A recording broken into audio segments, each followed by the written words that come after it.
બનાસકાંઠાની જીવાદોરી સમાન ગણાતા દાંતીવાડા ડેમની જળસપાટીમાં સતત પાણીની આવકને લઈને વધારો નોંધાઈ રહ્યો છે।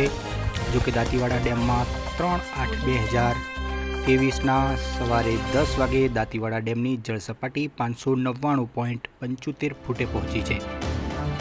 જોકે દાંતીવાડા ડેમમાં પાણીની આવક 4608 ક્યુસેક જેટલી દાંતીવાડા ડેમમાં નોંધાઈ રહી છે। જોકે દાંતીવાડા ડેમમાંથી 2 ગેટ મારફતે 3595 ક્યુસેક પાણી નદીમાં છોડવામાં આવ્યું છે।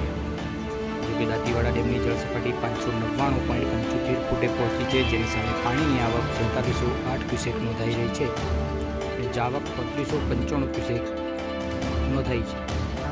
2 ગેટ મારફતે પાણી 3595 ક્યુસેક નદીમાં છોડવામાં આવ્યું છે। જોકે હાલમાં દાંતીવાડા ડેમમાં કુલ પાણીનું સ્ટોરેજ 87.75% જેટલો સ્ટોરેજ છે।